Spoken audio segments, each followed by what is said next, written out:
And welcome back to another episode of the Brutally Honest Loan Officers podcast. I'm Derek Brown, and with me, as always, co-host Stephen Brock. Ooh, that's me. How you doing, buddy? Good. How was You have your a nice weekend? weekend? I did, but yours was a little bit more fun. It was. It was a little bit colder, for sure. We were celebrating our 10-year wedding anniversary in New York City, Ooh, and it was magical. magical. But It was a lot of fun. was it snowy? There was snow on the ground. However, it was dirty because it had been there for a little while. Yeah. Um, I mean, it was dirty probably when it first landed anyway. So like a week and a half ago, if you looked at the projected forecast, it was supposed to be cold and snowy, but like nice. yeah. And so I was excited. And then it switched to cold and rainy. And then it was going to be snowing the day we left. And then it changed to there's a massive blizzard coming through. So like So when did Tony know you were going? about a month ago. Oh, okay. I didn't know Because she how. kept wanting to schedule something like to I mean, celebrate our 10-year anniversary.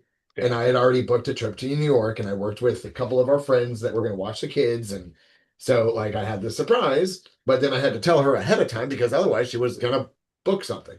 yeah. And so the surprise worked. She was surprised. Then she thought about changing dates because she was out of town last weekend. Oh, And then we were going out of town this weekend and she doesn't like to be away from the kiddos too many times in a row. yeah. Um, but we ended up, she made it work. And we had a great time. And the kids got to do sleepovers with Nana and then two of our friends, and they had a blast. And we were in Yeah. New York, just, They don't care. Mom's gone 2 weekends in a row. They're not having. when they get to do spend the nights, three Yeah. nights in a row. Yeah. Exactly. So, and we saw Lion King on Broadway. It was awesome. Had lunch at Tavern on the Green, did a couple That's the rooftop. one in Central Park. Yeah. Yeah. Then we did a couple rooftop dinners and bars and stuff. Did all the touristy stuff. Not too touristy. We did a little bit of shopping. The Um, Statue of Liberty. nope, didn't see it. Yeah. Don't know where it is. Um, Somewhere out there. it's somewhere. It was somewhere close by, not too Yeah. far. Um, but we did a lot of walking. Like we stayed at Park Lane. It's a hotel on like it's you our room, you could see Central Park. Like it was Central Park view. Yeah. And when we walked out the front doors of the hotel, if we just walked straight, we would walk into Central Park, which was Did awesome. you do the Twin Towers Memorial? No, we did that, like 8 years ago when we went to New York Oh, okay. last time. Okay. So you've already been. We So didn't it's do not. anything like too touristy as far as like what they have like attraction wise. Yeah. Um, and so we just, I don't know, did some shopping. Tony did find out that she's been running a lot. And we went to a store where they like, what is it, Fleet Feet or something? But like they measure your feet, they look at your pressure points and stuff like that. And it turns out she's been wearing running shoes that are a full size too small. So that was fun to find that out. And then she bought new running shoes, and then she ran through Central Park the following day in the morning, and it was the best run of her life ever. It's a Like placebo effect. I think so. Yeah. And her shoes felt amazing, she said. So um, yeah, I mean, it was just a great time. Just her and I spending some time together. Yeah. That's good. What about you? Anything Uh, exciting? Almost finished painting the master bathroom. That's been a Oh, project. painting. We had football twice. So yesterday was. I don't get how it was 90 degrees at 2 o'clock yesterday, and now it's 40. Yeah, It was that quick of a it's called the change. cold front. That was quick. Yeah. So we had football. I was like, man, why am I so dehydrated? Mickey, like you were just standing outside for 2 hours in the sun coaching. Like, what do you expect? Yeah. Yeah, we didn't do much of anything. Just getting we redid that master bathroom, like took that big mirror off, putting not too little, but two separate mirrors up, repainting that. Then we're going to our master bedroom, repainting that. So just changing the look of everything. Gotcha. Different look. That's all. That's it. But Did you watch USA men's hockey? I watched the very end, the good part. Uh, Yeah. I mean, I gotta think the whole game was pretty good, tied up and then going into overtime. I was so Yep. annoyed because I could have watched it in New York. That was kind of like once I found out like we were going to the gold medal round or whatever. Yeah. But because we changed our flights, which by the way, we were supposed to fly out at 3 p.m., but because there's a blizzard coming in, I switched our flight to 7 a.m. Yeah. That's so Best thing I smart. ever did because 3 p.m. ended up getting canceled. Oh, And man, I would have been freaking out to be in New York, stuck in a blizzard, yeah. bro. So we 7 a.m. flight, and then it got delayed about an hour because they had to de-ice the plane. Didn't know that was a thing. Yeah. Um, and so then we finally flew out, and it was just annoying because I couldn't watch the game. Um, and then we land, and then I got a group text with some guys who like one of the pictures was an American eagle, bald eagle, I think killing a Canadian goose. Yeah. Oh, And, yeah. It's and like I was ducking just it in like, I was the. like, okay, I think I know who won the game. And then I watched like the highlights or whatever, and going into overtime. I didn't Oh know my we goodness. haven't won it since 1980, like the whole Since the miracle. miracle, Yeah. I didn't know that part of it Herb until then. Brooks. Yeah, I guess I got to get Kurt Russell back out there to play the new coach. maybe. He's still alive, right? Yeah. Okay. He's Santa I guess that Claus. movie's not that old. That movie is a depiction of years Yeah. ago. Yeah. Oh, yeah. That movie is like what, early 2000s. Yeah. He's still, And the then he movie's passed probably away 20 right years. before it. So R.I.P. Herb Brooks. Her books. Yeah. I just watched the documentary on it. That's like how he did things. Yeah. It was pretty good. All right. Because we're not talking about Okay. Olympics Enough anymore. of that. Yeah. What are we talking about today? How about we talk about some new construction? Ooh. And I think the highlight is we're talking more, a little bit new construction. And hey, if you go to a custom builder or find your own builder, maybe not too much into that, but like one of these big box stains builders, going to them. So like a track builder, they just turn and burn, putting houses out. Well, you see a lot of these huge neighborhoods coming in. That's the kind of builder we're talking about here. Yeah. And typically the builders that have their own lenders, Yep. not a preferred lender. When you really look at it, like it's the They same help. company. Like D.R. Horton has DHI Mortgage. They Mm-hmm. are the same company at the top. Yeah. So we're So gonna, it's more asking the question, are buyers overpaying and are the builder incentives actually worth it? Because I don't think people know to ask for something different. well, because you walk into a model home Mm-hmm. and then they give you like this flyer that talks about all the incentives they're offering, and it just sounds too good to be true and feels like you're getting a great deal. So people don't question it a whole lot. They just say, sign me up. Yeah, Like, and I think that's where the real question is. Are you getting a deal? exactly. Well, are you getting a deal? So let's start with, why do buyers really go new construction in the first place? Okay, first off, everything's brand new. Yep. Brand new. So you got to think about lower maintenance. Things are going to be more energy efficient. You get builder warranties. Mm-hmm. Um, things like the house is updated and modern to what most people are probably looking for Yep. right now versus some of the homes that were built in the 70s, the 80s, where every single room had four walls, like that's, I mean, Everything was closed off that's as well. really like you had a dining room and you had a kitchen and you had a living room and you had a bedroom and like those were all separate rooms. Now you've got a dining room and a kitchen with a large island and it's all open to the living room, so that is a little bit more of the modern layout for homes. But Yeah. when everything is new and up to newer codes, I mean, I built a house. We didn't go like with a track builder.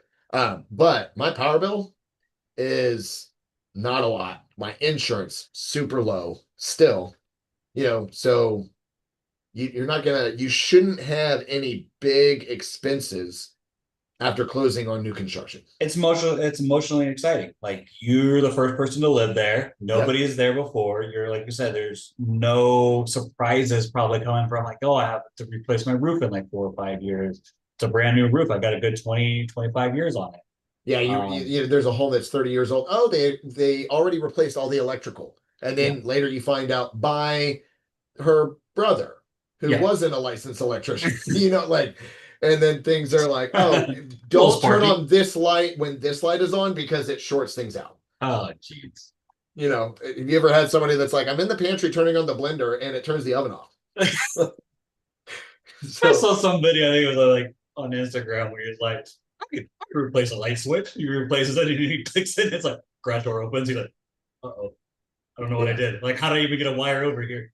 Yeah, and I mean builders nowadays too, they make it so easy. They'll go and clear a bunch of land and they build like the first home, which is usually that model home, and it's beautiful. There's a sales office attached to it, and you get to go in. Now, I will say, when you go in and this house looks incredible, it's because it includes all the upgrades you could possibly get. Oh yeah, that's And part of it. so you look at this beautiful house, and it's just like, oh my goodness, but it's designed to be that way. Yeah, It's it's a designed to selling point. make you walk in and say, wow, I want this. And then you look at the sign outside and it says home starting at, 349. You're like, oh my God. Little do you know, this house is actually 500. Yeah, before you play the lot premium too sometimes. So that's Correct. the other part. Most people have noticed, like, okay, hey, what is a lot premium? Some builders just don't have one anymore. They just have it priced in. That's always been like the thing to ask. Oh, well, what about the lot?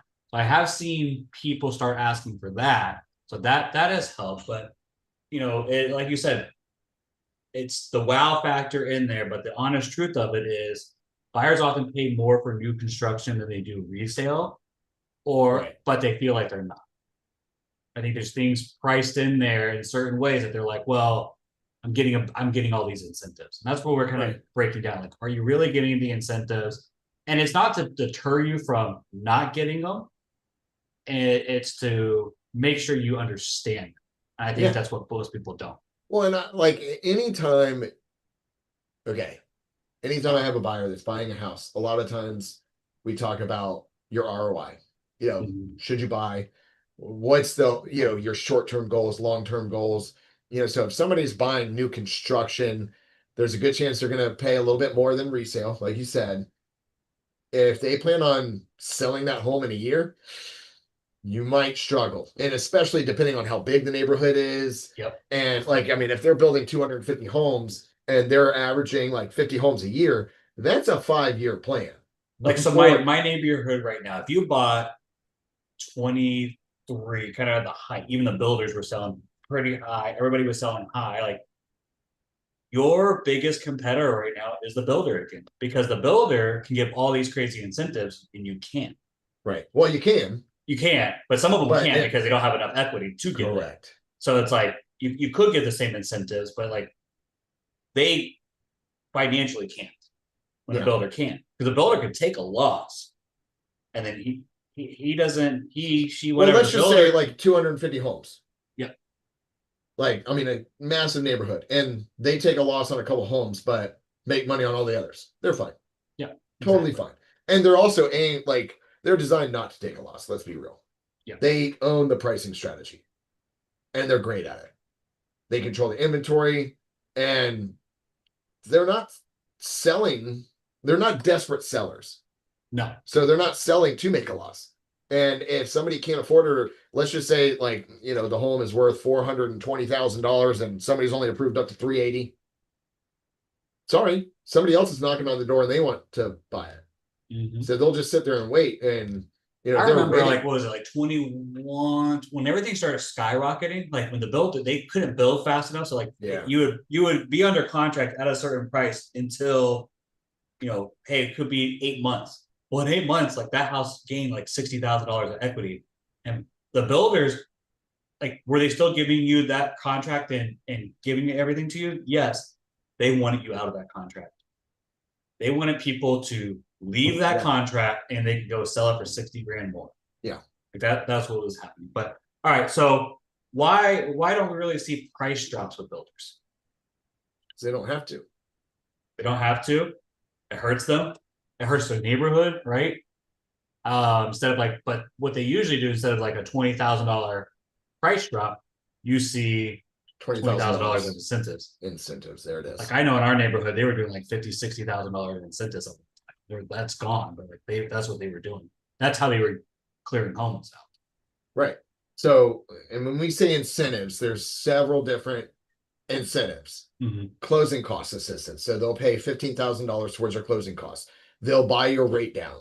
Yep. They'll give you design center credits. Um, Upgrading appliances, they could do that. Lot premiums waived. So, there's just so many different factors that they can switch it up. Like every single buyer might be getting a different incentive. And a lot of it's Exactly. negotiable within their little bubble of what they want to do. Yeah. The most common one right now is the temporary or the permanent rate buy. Yeah, we've seen that over the last year, probably because it's what gets people in the door because they'll advertise 4.99% interest. Yeah. And they're just like, holy crap, like let's go look. Like, how are they doing that? And then they see this beautiful home, and then they show them a piece of paper that shows what their payment would be, 4.99, and they don't realize it's for the first year. Then the second year goes to 5.99, and then the third year and all the remaining years it goes to 6.99. Yeah. And that's a 2-1 temporary buy down. So they're paying for you to have a lower interest rate. Now, are you saving money? Yes. Mhm. Yeah. You're saving money for the first 2 years, and then it just goes to that regular payment. Yeah. And Now you're seeing a lot more of these permanent buy downs. Right. What we're seeing. And I'm So a fan of the permanent buy down. The permanent if I'm buy comparing down, the two. The builder's offering 5.25 and the market rate is 6.75. Let's just say that's the numbers. Yeah, how are they a point and a half lower Yeah. So than how are they what how are other they doing lenders this? are offering in the area?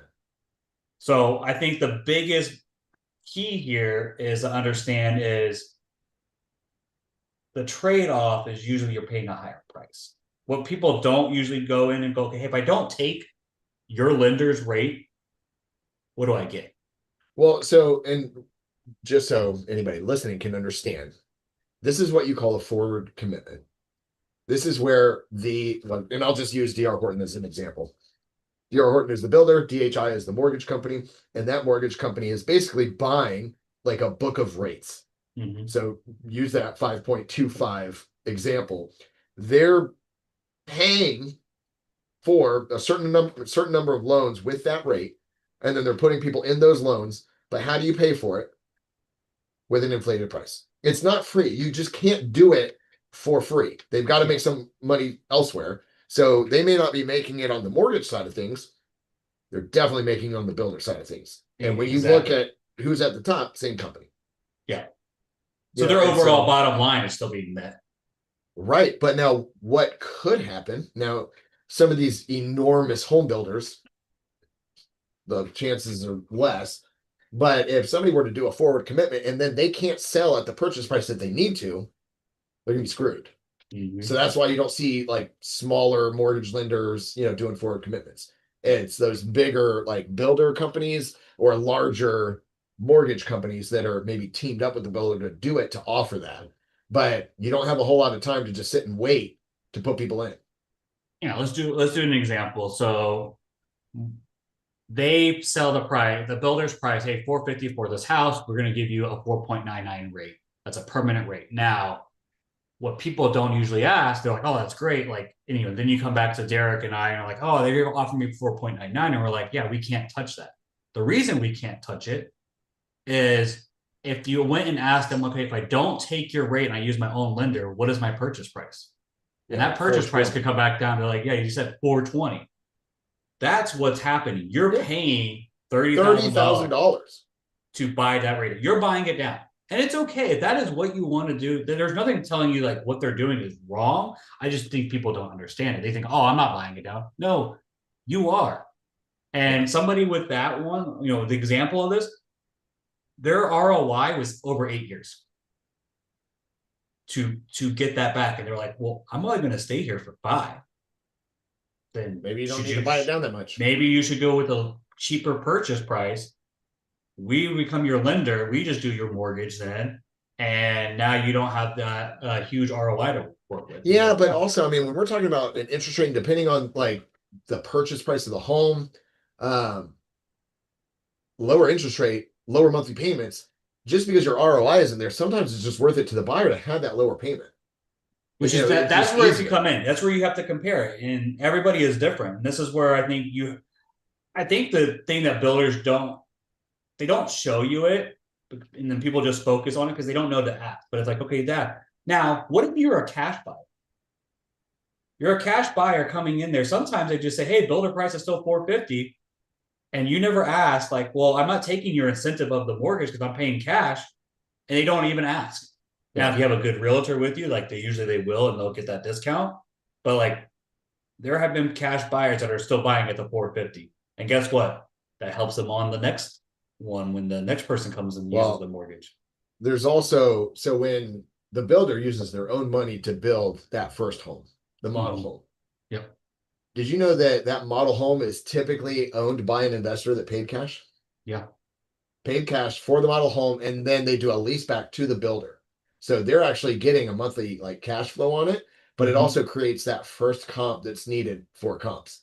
Yeah. You know, if you look around other neighborhoods, you know, in a that same style home, square footage, whatever is selling for 400, and then the builder is selling for 430, like, well, how do the comps support that? Well, because they made their own comps Yeah. by selling for cash first couple homes, and now they've created their own price. Yeah. So that's just one of the ways. But I mean, then there's just risk that buyers should understand. And you mentioned something, and I don't want to glaze over it. If you're a realtor, there's so many people that walk into the model home, the sales office, they start asking questions, but they didn't come with their realtor because Mm-hmm. the model home is open. You know, and then are you working with a realtor? If you're not, like there's these incentives, blah, blah, blah. Like if you were buying new construction, you need a realtor. You do. 100% because the salesperson in that office works for the builder, not for you. Exactly. They work for the builder.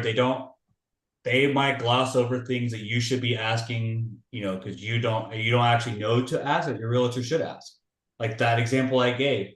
Hey, the builder price says this. Hey, I'm not using your mortgage company. I'm a cash buyer. Most people don't even, they just go with that price. Okay, well, I'm paying cash. Because if you don't ask, they might be say they're not going to come back and go, oh, well, since you're paying cash, we're going to move you down here unless you ask with it. So like that's Right. there's questions you need to ask on there. So I think that you need to look at both sides of it and determine which option's best for you. Right.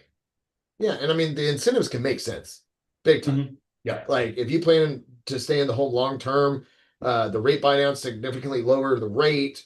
If you want predictable maintenance, like just knowing that you're not going to have to replace the roof or the AC, barring like hurricanes. You know, if a storm or tornado comes through, we're not talking about that. But just your maintenance is going to be cheaper for the next 10 years than if you were to Yeah. buy a resale home that has a 5-year-old roof and an 8-year-old AC unit, 10-year-old water heater. Like all those things are brand new, and most of them come with warranties. So if something does break within the first year, because things do break, it's under warranty. I'm also going to put this out here because most people don't realize it is once you have an inspection done on the home, you can buy a warranty package.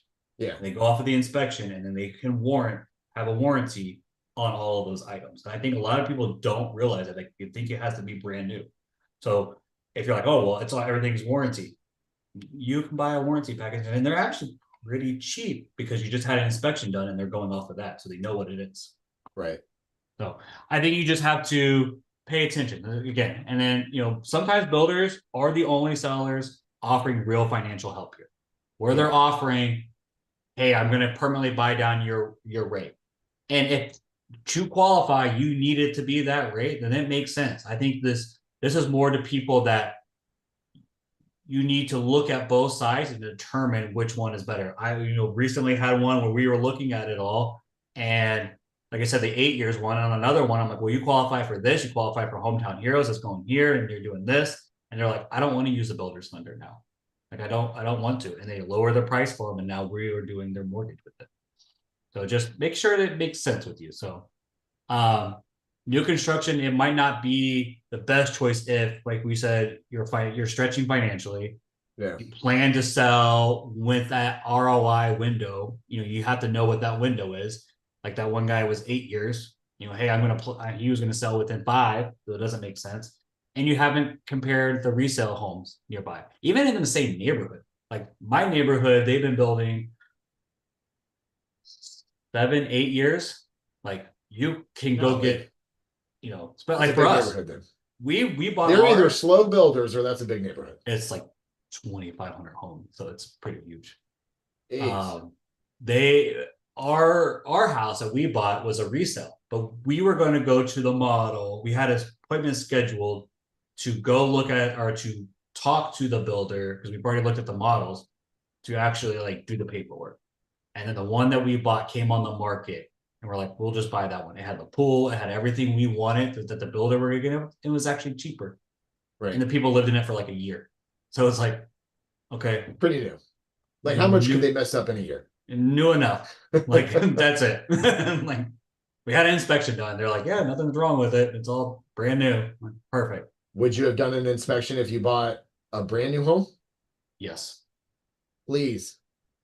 Please, if You you need are a to do buyer that is multiple considering inspections. buying a new construction home, you are allowed to have an inspection done. Yep. And multiple, like pre-drywall. Yeah. Look at it, look at what it's going to be between the studs. Where's everything at? That's one of them. Then you have the inspection before closing. And sometimes people will do it. You want to definitely do the inspection like as your walkthrough. Like you Yeah. don't When you walk go through. through and create the knockout list, like you Yep. put your blue tape special, where you go and Yeah. put blue tape on all the things that need to be Because there's like, certain things that, okay, yes, there's certain things that are covered in the 12-month warranty, that first year warranty, but there are certain things that you have to report within like 10 days of closing, or it's not covered. Now they might not fix it within that 10 days, but like if you don't resay it, then they might say, oh, that's just wear and tear. Like I know like if like a bathroom tub is like cracked, there's certain states that they're like, that's a 10-day. If you don't notice that right away, and they might just caulk it perfectly where it's just not seeing, they might not even see it themselves, but like that is something that you would want to find out and definitely have it after so you can return it in. And right. then they call it the inspection, it's 11-month inspection because you got 12 months to report it. So 11 months they come in, the inspector says everything, and then you just go back to the builder and say, hey, here's my 12-month stuff that I need done. Right. Yeah. I mean, just remember, you can always negotiate with the builder too. Just Yeah. like they create all these incentives and tell you what they're offering. You can always negotiate. You don't necessarily just have to take what they're giving. And read that contract because most Yeah. realtors won't even know it because every builder contract is different. Yeah. That contract is designed to protect the builder. It is a Yeah. builder's contract. Not the consumer. Like, we're in Florida, so you have the FAR bar, the Florida Association of Realtors, and the Florida Or bar. yeah, the Florida bar that they do that contract that they have designed as is supposed to protect both sides as equally as possible. Like Right. that's why it's designed, is that both sides are protected, the buyer and the seller when they're selling, that they kind of protected through that. That builder one is not. So you definitely need to read through it. And Well, then or that's why you work with a realtor who can then either like or might have a real estate attorney that could review something, because like I have a person under contract doing new construction, but it's not like one of the big track builders. Their contract is 97 pages. woo, 97 pages, and it includes just everything you can imagine, and like some of it's like designs and some of the like appliances that they're putting in, and I mean it's just so much. But for somebody to read through 97 pages, that's a lot. I have yeah. seen people like that they felt like the builder was messing up, so they threw their contract into ChatGPT and said, hey, tell me how to get out of this contract. Now I gave him an answer, but it's AI that I don't know if that answer already worked because this was like somebody was telling me that somebody did this. But like, okay, you can definitely look at that. Yeah. One thing before we kind of close up here, I would also look at is the closing incentives, because we kind of talked about the pricing, but like, hey, we're going to give you one I just looked at. We're giving you $10,000 for a closing cost. Most builders contract or design for the buyer to pay what is normally on the Florida bar contract the seller's cost. Right. So when we broke it down and broke down from $10,000, once they cover the seller side of things, it became like, I think it was like $1,800. Yeah. What the actual credit was. So it looked on paper, oh, you're getting $10,000, but you're going to pay for the seller side. That if you went and bought a resale house, it's really an $1,800 credit. Right. So like you just have to, compare it properly. That's all it is. So are new construction buyers overpaying? I mean, sometimes, Yeah. yes, but the incentives can absolutely be worth it. Yeah. So it just depends on the situation. And I know that sounds like a big answer, but it really does. Depends It on does. how long you plan on staying in the house. It depends on what your interest rate would be if you were buying a resale, what the price would be for a resale, what maintenance looks like for the resale versus new construction. There's just a lot of things to consider. Yeah. And I know people, plenty of clients that have worked with me, gotten pre-approved, then they want to go look at new construction and they've got to apply with that lender and they're like, Derek, like, what do we do? You apply, go apply. Let's see what they're offering. Yeah. And then they'll send me like a loan estimate, like, hey, they're offering this, this, and this. And I'm like, holy crap. Do you like the house? Oh my God, we love it. We can see ourselves being here for the next 10 years. Yeah, then do it and move forward with that lender. Yep. I mean, it just comes down to understanding the math, the incentives, your, like you said, your long-term, short-term plan. Remember what the builder is asking for, always ask like, okay, if I don't take your credit, if I don't take your going with your lender, what do I get? Like if I'm not taking this incentive, what are you going to do for me? Because then you can compare it. That's where you can really see what is the comparison. And I've had builders where big name builders were like, hey, I don't want to use your lender. I want to use mine. What incentives will you give me? And they were still giving them like 20, 30 grand. Like that. Instead of lowering the price, they said we can lower the price or we can give you this so your lender can buy down the rate. Right. As a seller credit. So they were still doing that. Yeah. So I mean, it just depends. You just got to make sure you're working with the right realtor and the right lender. Now, if you're talking to your lender who got you pre-approved and you say you want to go look at new construction and they say, oh, don't do that. Don't do it. Your lender might be an ass because they don't want to lose you as a client. Whereas me and Steven will say, definitely go low. Yeah. Because it might be the best option for you. We Especially like if you're short on, like if, we're going to have to get a seller credit and stuff like that. You've got enough for the down payment, but we're gonna have to do a seller credit or consider a down payment assistance or closing cost assistance. But you could go new construction and avoid that, get a lower interest rate and pay less out of pocket. It could be like a huge win.